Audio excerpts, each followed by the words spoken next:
오늘 한 장관이 대정부 질문에 나서기 전에 기자들 앞에서 크게 두 가지를 했습니다. 첫 번째, 지금까지 쭉 만나봤던 것처럼 본인의 총선 출마설 송파에 최근에 가본 적도 없다. 두 번째는 바로 이겁니다. 최근 몇몇 라디오 인터뷰에서 자신을 공격하고 있는 민주당 의원들을 향해서 한동훈 장관 이렇게 조목조목 반박을 했습니다. 말싸움 하나는 정말 잘한다. 저도 정말 감탄하고 그런 능력에 대해서 저도 부럽습니다. 한동훈 장관의 그 말솜씨는 역공, 혀를 찌르기, 또 대담한 사실 왜곡 그런 점에 있어서 사회 추종을 불허한다고 생각하고 그런 의미에서 일부 언론이 뭐 조선 제1검이다 이렇게 칭찬을 하는데 저는 조선 제1혀다.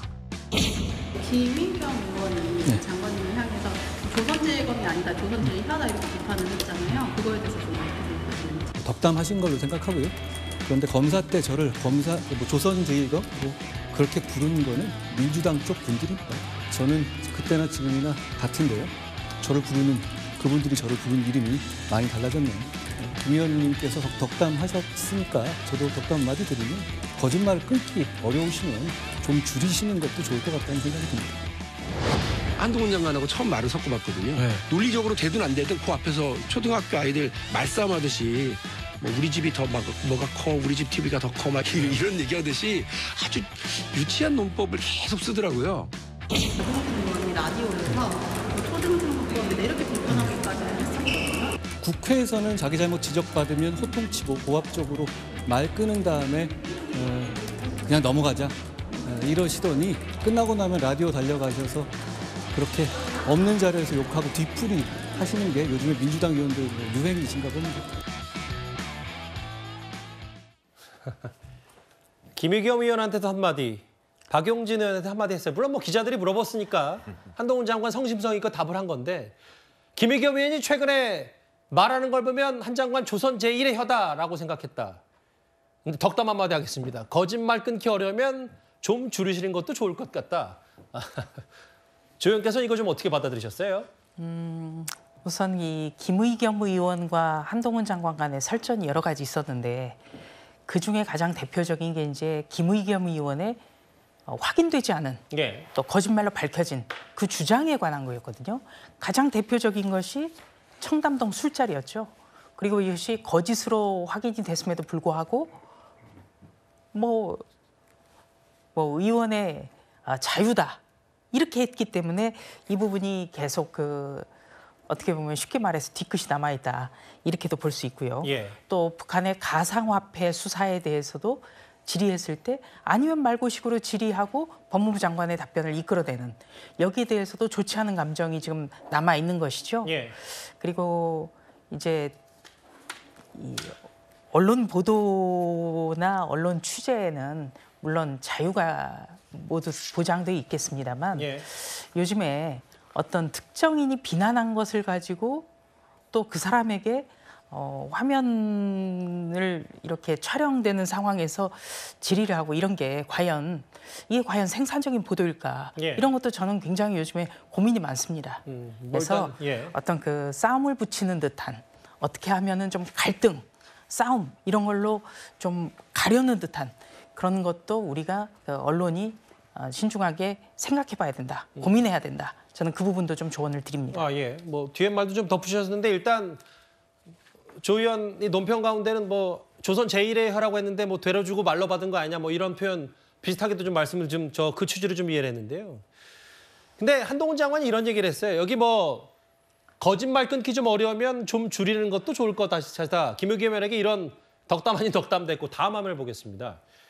근데 최근에 박범계 의원도 그렇고 김의겸 의원도 그렇고 박용진 의원도 일단 면전에서 여러 공방이 있은 다음에 라디오에 가서 한동훈 장관에 대한 그 발언 태도라든지 여러 그 말들을 좀 하고 있잖아요. 국회에서는 민주당 의원들이 잘못 지적받으면 호통치고 고압적으로 말을 끊는데 끝나면 라디오로 달려가서 뒤풀이하는 게 민주당 내 유행인가? 이렇게 얘기했는데 좀 어떻게 판단하십니까? 국민들 입장에서 보면 양쪽 얘기를 다 들어볼 필요는 있는 것 같아요. 고압적인 어떤 국회의원의 질의도 안 되고 또한 사사건건 시시비비를 가리려고 하면서 논점이 흐려지는 장관의 태도도 그렇게 보기 좋지 않다고 생각합니다.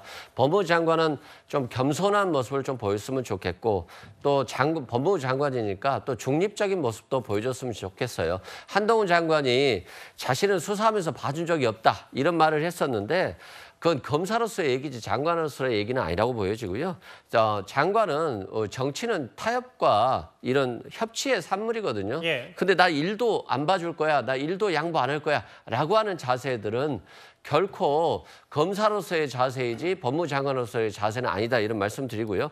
박용진 의원이 간만에 뭐 옳은 말을 한 것 같은데 좀 초딩 같아 보인다 이런 말을 했잖아요. 그건 사사건건 싸운다는 거거든요. 국민 앞에서 법무장관이 사사건건 국회의원들하고 싸우고 있으면 보기 모양새가 정말 그렇지 않겠어요. 그래서 저는 이런 문제 때문에 검찰이 수사권 가지고 싸우면 정치 보복이 될 수가 있고 또 너무 편향성을 가지면 한쪽 방향에 대한 수사만 집중될 수 있기 때문에 저는 법무장관이 좀 중립적인 모습도 보여주면서 야당 의원들과도 좀 다퉜으면 하는 바람입니다. 저는 이제 그 초딩처럼 질문한 게 그 박용진 의원으로 봐요. 3일날 그 대정부 질문 보면요. 노웅래 의원 이제 그 건으로 이제 그 논쟁을 벌인 거거든요. 왜 이렇게 늦게 기소했냐라는 걸 박용진 의원이 질문했었죠. 근데 그거는 민주당이 부끄러워야 되는 거 아닙니까? 이번에 국민의힘 하영재 의원은 이게 그 당당하게 영장 실질심사 받아서 이제 기각이 됐지 않습니까? 근데 미리 방탄을 해가지고 오히려 이제 그 영장 실질심사까지도 못 받게 만든 게 민주당 아닙니까? 이게 정당하다고 오히려 한동훈 장관을 막 공격하니까 증거도 없는 거 아니냐? 왜 90일을 끊느냐? 이런 식으로 이렇게 공격했잖아요. 그 증거는 부스럭거리는 소리까지 다 나오고 이게 이전것 이 녹취록이라든지 모든 증거가 있는 거 아닙니까? 따라서는 박용진 의원이 말도 안 되는 질의를 해놓고 또 이게 뒤에 가서 라디오 가서는 한동훈 장관 보고 또 뭐 초등학생 유치하다고 뒤에 쓰게 뒷담화로 비난하고 이게 과연 국회의원이 할 일인가? 저는 이제 이런 오히려 박용진 의원이 상당히 문제가 있다. 이렇게 저는 봅니다. 두 변호사의 좀 다른 논평 좀 들었고요. 알겠습니다. 그제 대정부 질문에서 있었던 얘기들, 한동훈 장관 관련된 얘기가 여전히 후폭풍이 있습니다. 그런데 오늘 국회 대정부 질문 마지막 날이었고요. 이런 일도 있었습니다. 영상으로 짧게 하나 만나보겠습니다. 독도는 우리 땅이 맞습니까? 절대로 아닙니다. 예? 독도는 우리 땅. 죄송합니다. 절대로 일본의 우리 땅 맞죠? 아닙니다. 후쿠시마 오염수 방류에 찬성하십니까? 그거는 국민의 안전과 건강이 최우선이 되어야 된다고 생각합니다. 반대하시는 거 맞죠? 국민의 건강과 안전을 보존할 수 있다면 그거는 국제적으로 판단을 해야 된다고 생각합니다.